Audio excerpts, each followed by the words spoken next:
कौन सा भी कष्ट, कौन सी भी बीमारी उसकी उतर सकती है अगर निष्कामी किसके लिए संकल्प करे तो, शुभ भावना रखे तो उतर जाएगा। लेकिन जब मैं और मेरा अंदर में नहीं हो रहे, पाप अंदर में नहीं हो रहे, मेरे को कुछ चाहिए, मेरे वाला सुखी हो जाए, दूसरे के लिए उसकी जीवन होवे। नदियां न पीवे अपना जल, वृक्ष न खावे अपना फल, अपने तन का, मन का, धन का दूजों को दे जो दान, वो सच्चा इंसान इस धरती का भगवान। नदियां पानी पीती है कभी? ये वृक्ष अपना फल खाता है? और तुम्हारे लिए जो है, तुमको जो मिला है वो अपने लिए ही तुमने रखा है। वृक्ष फल जो है वो तुम्हारे को देता है, जो पत्थर लगाता है उसको फल देता है। तुमको कोई पत्थर लगावे तुम उसको फल दियो, तुम 2 पत्थर लगाएगा। तुमको कोई 2 गाली देगा, तुम 4 गाली देगा। तो तुम जड़ जो है, वे वृक्ष जड़ जो है उसी से भी गया बीता है। जड़ प्रकृति भी तुमको सुख देती है जब तुम पत्थर लगाते हो उसको। और तुमको कोई एक बार गाली देवे तो तुम सारी उम्र उसके घर में नहीं जाएगा, सारी उम्र उसी से बात नहीं करेगा। अरे माँ की एक बेटे से बात नहीं करती थी सारी उम्र तक। भाई क्यों? ये मेरे बेटे ने मेरे को गाली दिया है, मैं सारी उम्र उसका लाश भी नहीं देखूंगी, ऐसा बोलती थी। और बेटा बोले मैं माँ का लाश नहीं देखूंगा। फिर दादाजी उसके घर में गया, माँ के घर में गया, बेटे के घर में गया, उसको प्यार सिखाया, उसको ज्ञान दिया, पीछे दोनों को मिला है। भाई द्वेष का है का? राग नहीं रखो तो द्वेष तो नहीं रखो ना, कम से कम। या तो तुम राग में गिरेगा या द्वेष में गिरेगा, या किसी से बहुत मोह होएगा या तो नफरत होगी। दोनों बात मारने वाली है। ये पहले राग और द्वेष निकालो। तुम्हारा किसी से मोह है, अपने वाले से मोह है, दूसरे से इतना मोह नहीं है। अपने बेटे को जितना प्यार करते हैं, दूसरे भाई के बेटे को, बहन के बेटे को उतना प्यार करो, दूसरे बाजू वाले के बेटे को उतना प्यार करो। करेगा? सब कुछ अपने लिए ही रखेगा, अपने वाले के लिए रखेगा। दूसरे के लिए कोई उदार दिल होके कितना भी खर्चा होवे करके और तुम भुला के दिखाओ तो वो हुआ निष्काम। तो पहले अंदर में निष्काम भाव रखो और मैं मेरा छोड़ो, ज्ञान समझो पहले। तो पीछे तुम्हारे से जो भी कर्म होगा, उठना बैठना खाना पीना देखना, ज्ञानी का निष्काम ही निष्काम। वो दूसरे के लिए बैठता है, दूसरे के लिए घूमता है, दूसरे के लिए सोता है, दूसरे के लिए खाता है, सब कुछ दूसरे के लिए करता है, अपने लिए नहीं। ऐसा निष्काम यज्ञ करके जो खाता है वही सच खाता है, बाकी तो नहीं तो पाप को खाता है, चोर है। अपौत्र है तुम्हारा, अपौत्र है ऐसी भी बात नहीं है। सबके भीतर एक ही परमात्मा निरंतर अखंड, जो खंड खंड भी नहीं हुआ है, एक ही है। अभी तो हर एक अपनी अपनी आत्मा की खोज ना करे। यही तुम्हारा पुरुषार्थ कि तुम अपने अंदर से अपने भगवान को प्रकट करो। जैसे पत्थर से भगवान प्रकट होता है ना, तैसे ये जड़ शरीर है तुम्हारा।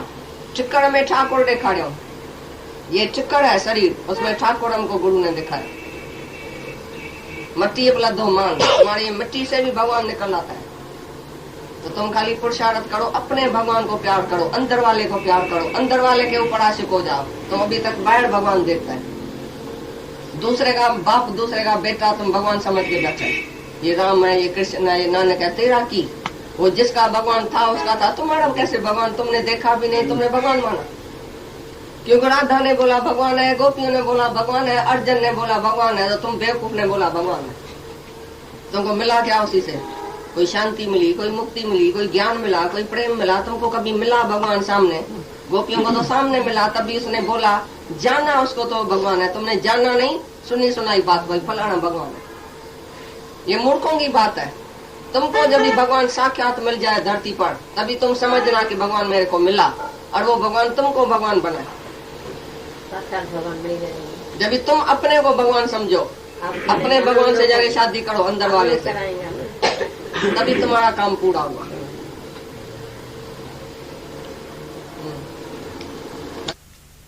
जब अनाज होता है तो अनाज से आदमी पैदा होता है। तुम बोल रहे मैंने बेटे को पैदा किया, तुमने पैदा किया, या वर्षा से अनाज हुआ वो तुमने खाया, शक्ति आई, तो शक्ति से सब कुछ ये पैदा हो गया, परमात्मा की शक्ति से। या तुमने बेटा पैदा किया, अभी तुम्हारा अभिमान निकला जिसे या नहीं? या फिर बेटे को बोलेगा मैंने पैदा किया, तुम मेरे को सुख नहीं देता है? एक माँ सारी उम्र बेटे को बोलती थी मैंने 10 महीना पेट में रखा, मैंने इतनी तकलीफ उठाया, मैंने तुमको पाला, मैंने तुमको खिलाया, पढ़ाया, लिखाया, शादी करवाई, तो तुम मेरे को सुख नहीं देता है। बेटे ने एक दिन बहुत खफे होके बोला तुमने 9 महीना एक अंधेरी कोठरी में विस्टा में हमको बिठाया था ना। अच्छा 30 रुपया एक महीने का लियो, 3 रुपया मैंने 3 रुपया मैंने का लियो, 30 रुपया लियो। मेरी जिंद तो छोड़ो, सारी उम्र ने बोला 9 महीना हमने पेट में रखा, 9 महीना पेट में रखा। तुमने पेट में रखा? तुमने कैसे पेट में रखा?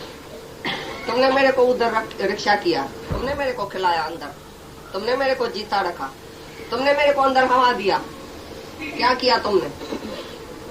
तो ये जो माँ और बाप का अहंकार है वो भगवान ने इस श्लोक में जो है वो हमेशा के लिए तुम्हारा अहंकार काबू कर दिया। कि वृष्टि से, बरसात से अनाज पैदा होता है। अनाज जब भी मनुष्य खाता है तभी इसमें शक्ति होती है। तो उसी शक्ति से ये सारी सृष्टि जो है वो परमात्मा ने पैदा कर दी। तो हर एक यज्ञ में, हर एक कर्म में मैं हूँ, भगवान बोलता है। वेदों से यज्ञ उत्पन्न हुआ, कर्म हुआ, और वेद परमात्मा से हुआ। इसका मतलब है सब परमात्मा ही परमात्मा है। जरे जरे में अभी भगवान ही है। हर एक कर्म में परमात्मा है। पहले तुमने नहीं कर्म किया, तुम्हारे को शक्ति कौन सी है? जब भी तुम कर्म करता है तो जब भी अनाज खाया तभी शक्ति आई। ये अन्नमय कोश है। तो तुम कैसे बोला मैं ऐसा करता हूँ, मैं बहादुर हूँ, मैंने ऐसा किया, मैंने कमाया, मैंने खाया, मैंने ऐसा किया, मैंने ऐसा किया। तुम है कहाँ? हर एक चीज में भगवान है ना। तो ज्ञानी पहले भगवान को देखता है और तुम पहले अपने को, पीछे लास्ट में भगवान को। जब तुम्हारे से नहीं काम होता है, जो भगवान की मर्जी ऐसी होएगी।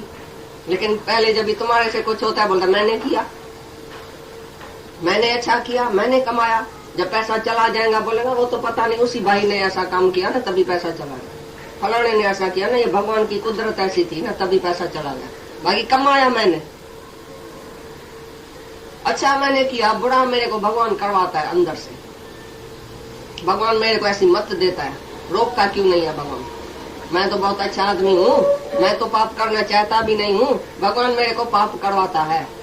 भाई सत्कर्म मैं करता हूँ। तो मैं तुम्हारी चली जाएगी जब ये श्लोक अच्छी तरह से समझेगा। भाई हर एक यज्ञ में, हर एक कर्म में परमात्मा है, पहले भगवान है, बाकी हमारे हाथ में कुछ नहीं। ये शक्ति जो है वो परमात्मा की है, जो सारी सृष्टि पैदा हुई है। हाँ जो बोले बेटा मेरे से भी होशियार, मैं तो कुछ नहीं हूँ, ऐसा कभी बोलेगा? कितना भी बेटा कलेक्टर हो गया, एक माई का बेटा, तो माई क्या मुआ उद्धा अञा समझो को न दी। अरे मां सेठ उधारा मैं, कलेक्टर उधारा मैं, हैदराबाद सिंध जो भाई एडो वडो मां कलेक्टर थी है, सारी दुनिया मेरे को हाथ पांव जोड़ती है, कांपती रहती है, मैं बड़ा जज बन गया हूँ। तो घर में आता है तो बाप बोलता है मुआ तुमने अभी तक समझा ही नहीं, तुम बेवकूफ है। तो बाप और माँ को ये इतना मगज में उठ बैठा है जो वो कभी नहीं समझेगा कि मेरा बेटा हमारे से होशियार है। हमेशा उसको सलाह देता आएगा, समझाता आएगा, बेवकूफ करता आएगा, क्रोध करता आएगा, और अपने को बहुत सियाना समझेगा क्योंकि मैं उम्र में बड़ा हूँ, उसके लिए मैं बहुत होशियार हूँ। लेकिन आजकल का जवान जो है ना वो बड़े का अहंकार चूर चूर कर देता है। वो बोलता है बाबा तुम खाली बात नहीं करो, खाली मौन रखो तो हम सुखी हो जाए, तुम्हारे से बहुत हम दुखी है, नहीं तो बुढ़ा आश्रम में जाओ। तो मुलद में जाके सब बुढ़े को छोड़ के आया आजकल का जवान लड़का।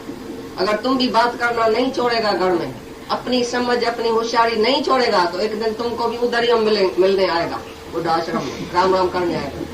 भाई तुम इधर क्यों आया? भाई बेटे ने निकाल दिया। तो बड़ा तुम सब अपने को जो समझदार समझ के बैठा, काहे के लिए? कौन सी समझ है तुमको? कौन सी होशियारी है? अरे माया की होशियारी कोई होशियारी है क्या? माया की होशियारी मानो बेसमझी। जितना तुम बड़ा होएगा तुम चाहे समझेगा अंदर मैं होशियार हूँ, लेकिन होशियार नहीं है। ये कोई होशियारी नहीं है, ये कोई चतुरता नहीं है। ये होशियारी छोड़ो, बहुत सियाणप जम का भो व्यापे। कितना भी तुम सियाणा है तो सियाणप तुम्हारी चलेगी नहीं। माया की सियाणप को सियाणप ही नहीं है। आज तुम कोई सलाह देगा बेटे को तो वो सलाह तुम्हारी रांग निकलेगी। वो बेटा आगे तुमको बोलेगा बाबा तुमने कहा तभी तो हमने किया, अभी तो ये तो रांग बात निकली। ऐसी तरह से दुनिया की होशियारी चलने की नहीं है। इसके लिए होशियारी बंद करो। अभी ये सच्ची चतुरता जो है, सच्ची सियाणप जो है, जो विजडम है, जो ज्ञान है, जिसको ज्ञान है वही बड़ा है। और ज्ञानी किसको ऐसे फिजूल सलाह नहीं देता है। जब कोई उसके शरण आता है, जब उसको प्यार करता है, निम्रता करता है, झुकता है, तभी वो उसी से एक अक्षर भी बोलता है। नहीं तो ज्ञानी को मौन है, ज्ञानी को मना है। तो जो तपस्या रहित पुरुष है, जो श्रद्धा रहता है, जो मेरे को प्यार नहीं करता है, मेरी निंदा करता है और मेरे ऐसे चलता नहीं है मेरे ऐसे ख्याल से, तो उसी को ये ज्ञान नहीं सुना। निर्जन उसी से बात भी नहीं करना। जिसको श्रद्धा नहीं है, अश्रद्धालु नाश जान, अश्रद्धालु बेचारा नाश होता जाता है। और जो श्रद्धावान है लभते ज्ञानम, जो श्रद्धा है उसको तो ज्ञान लग ही जाता है, लेकिन अश्रद्धालु से बात भी नहीं करना। ऐसी तरह से तुम भी घर में जो भी बैठे हैं, जिसकी श्रद्धा ही नहीं है तुम्हारे में, बेटे की बेटी की किसी की भी, तो तुम फिजूल उसको सलाह देते हैं, फिजूल उसको क्रोध करता है, फिजूल उसको समझाता है, वो समझता ही नहीं है तुम्हारे से। सारी उम्र तुम्हारी चली जाएगी, कोई नहीं सुधरेगा। सुधरेगा तब जब भी तुम मौन रहेगा। ये जब भी उसकी गाड़ी गप में हो जाएगा तभी तुमको बुलाएगा, बाबा आओ तो हमारी गाड़ी गप में पड़ गई है, कीचड़ में पड़ गई है, अभी हमारी निकालो। अर्जुन को भी अहंकार आ गया एक दिन, तो मैंने योद्धा मारा है, मैंने ऐसा किया, मैंने ऐसा किया, तो एक दिन उसका रथ जो है कीचड़ में ऐसा अंदर चला गया। भगवान को बोला तो मैंने तो इतना रथ निकाला है, बहुत कोशिश किया, रथ नहीं निकलता है, अभी लड़ाई का सामने मैदान है, अभी लड़ाई शुरू हो गई है, अभी क्या करूं। अर्जुन कृष्ण को बहुत हंसी आ गई। बोला कल तो तुमने बहुत योद्धा मारा था, इतना तुम ऐसा होशियार था, आज एक गाड़ी नहीं निकाल सकता है कीचड़ से। तो उसको शर्म आ गया, बोला बराबर मेरे को तो अहंकार आ गया, तो मैंने योद्धा मारा, मैं इतना होशियार हूँ, कल मैंने इतने को मारा है, कल इतने को मारूंगा, ये हमारे में बराबर फिर अहंकार आ जाता है। तो गुरु का काम है हमारा अहंकार जो है वो घड़ी घड़ी काटना। जहाँ हमारी मैं निकलती है, ये सांप निकलता है, तो भगवान कृष्ण 1000 मुख वाले सांप के ऊपर पांव रख के बैठा है, तो एक एक अहंकार निकले और गुरु का काम है उसके ऊपर पांव रख के और अहंकार को नाश करना। ये सांप है हमारा। तो भगवान का काम है हमारे सांप को एकदम दबाना, एकदम कट करना। भाई तुमने इधर भी मैं क्यों किया, इधर भी मैं क्यों किया, कौन सी मैं करता है सुबह से रात तक। मैं जो तुम्हारी है, मैं माना क्या। जब भी तुम मैं बोलता है बेटे को मैं, तो माना तुम बाप है। जब भी तुम स्त्री को बोलता है मैं, तो माना तुम मर्द है। इसका मतलब तुम्हारी मैं कभी बाप की, कभी मर्द की, कभी बेटे की, कभी साले की, कभी कैसी कभी कैसी। ये छोटी मैं जो है, ये जो अहंकार है, वो घड़ी घड़ी बदलता रहता है। लेकिन जो बड़ी मैं है आत्मा की, वो तो एक ही होती है। बड़ी मैं वाला एक ही मैं में रहता है। जैसे राजा आता है, बोलता है मैं आया हूँ, तो मैं माना कौन, मैं राजा आया हूँ। समझो भी भंगी आता है, तो वो बोलता है भंगी, बोलता है मैं आया हूँ भाई जी, भंगी माना मैं भंगी। तो तुम्हारी मैं और ज्ञानी के मैं में कौन सा फर्क है, तुम समझता है। ज्ञानी भी मैं करता है, समझो जुबान से मैं उसके भी निकलती है, और तुम्हारे जुबान से भी मैं निकलती है। ज्ञानी और अज्ञानी के रात दिन में फर्क है, रात दिन का फर्क है मैं में। तुम्हारी मैं 24 घंटा जीव भाव की, मैं कुछ नहीं हूँ, मैं तो गंदा हूँ, मैं तो बंदा हूँ, मेरा बेटा ऐसा करता है, मेरी स्त्री ऐसा करती है, मेरी माँ ऐसा करती है, मेरा धंधा, मेरा पैसा, मेरा घर, मैं हूँ, मेरा ये, बस मैं और मेरा, ऐसे ही बात करते हैं। अज्ञानी बकरी की तरह बे करता है, और ज्ञानी की मैं शिवों की, शेर शिवों की मैं है। शेर कैसे मैं करता है, मैं माना शेर, शेर माना एक ही शेर जंगल का राजा है, बाकी सब गिद्दड़ और बक्कड़ होता है। ऐसी तरह से ब्रह्म ज्ञानी एक ही शेर शिवम की गर्जना करता है कि मैं आत्मा हूँ, और सर्वत्र आत्मा ही आत्मा है। उसकी बोली निराली है ज्ञानी की। जब भी जहां भी आके उसी से सवाल करो, देखो क्या जवाब देता है, आत्मा का जवाब देता है, मैं ना का जवाब देगा। और तुम घड़ी घड़ी जो मैं निकालते हैं वो ईगो की मैं। कृष्ण की मैं, अर्जुन की मैं में फर्क है। कृष्ण जब भी मैं करता है, देखो कौन सी मैं करता है, मैं माना बिल्कुल मैं, सर्व की मैं, वो मेरी मैं।